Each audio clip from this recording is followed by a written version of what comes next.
O mito da evolução. A evolução é um conto de fadas, propagado há milênios.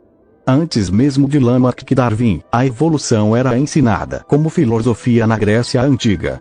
Na epopeia de Gilgamesh, é dito que Gilgamesh evoluiu para um homem meio-deus. Em mitos hindus, é dito que Brahma era um deus, fruto do acaso, que passa do caos à ordem de milhões e milhões de anos, dando origem à vida, semelhante à mitologia do Big Bang. Plínio, o Velho, afirmou que o acaso prova que Deus é incerto. Nos escritos de Anaximandro, ele ensinou que, anteriormente, o homem havia evoluído dos peixes, semelhante às histórias de sereias que seduziam homens, e em alguns casos, eram uma espécie de ser evoluído, algo que também aparece no livro de Enoque.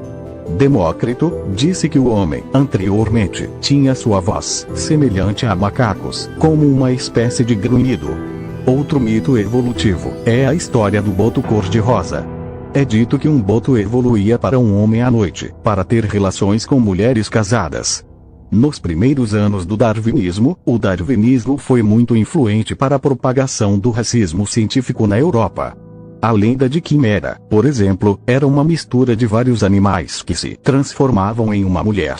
A falta de fósseis transicionais questiona a evolução. Lucy era uma chimpanzé, não uma hominídea.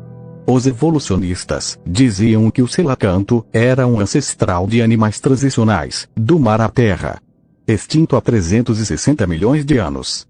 No entanto, os selacantos estão vivos até hoje, assim como os tubarões-cobras.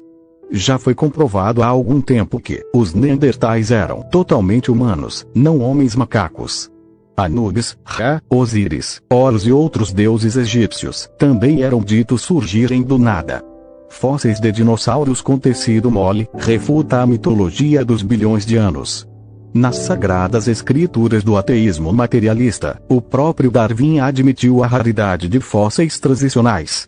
Evolucionistas dizem que humanos nunca viram dinossauros. No entanto, eles são descritos em diversas culturas.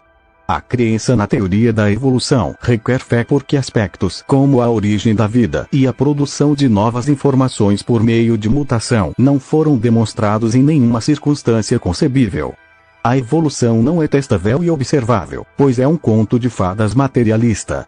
O evolucionismo existia mais de 2000 anos antes de Darwin, nos escritos de Anaximandro, Epicuro, Lucrécio e os atomistas, como filosofia. Não é, portanto, um desenvolvimento novo e científico, mas o ressurgimento de uma ideia filosófica pagã muito antiga e muito especulativa.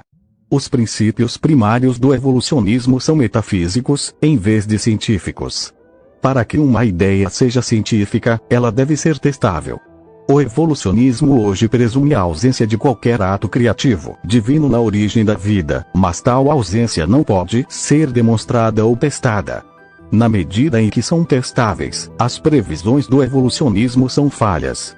O registro fóssil não fornece formas de transição necessárias para apoiar a evolução.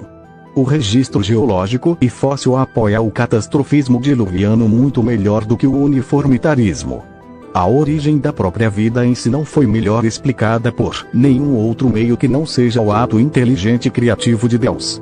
Aceitar o mito evolutivo é aceitar a irracionalidade do ateísmo materialista e o paganismo. Quando confrontado por epicureus e estoicos, Paulo refutou facilmente os filósofos gregos de Atenas. E alguns dos filósofos epicureus e estoicos contendiam com ele, havendo quem perguntasse: que quer dizer esse tagarela?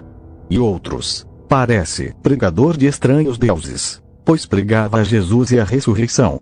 O debate entre Paulo e os gregos foi incrível. A evolução e o Big Bang não são fatos científicos comprovados, mas sim mitologia comunista, racista, pagã, masônica, esotérica, gnóstica e irracional. O fruto do acaso é invenção do ateísmo, pois o ateísmo é irracional.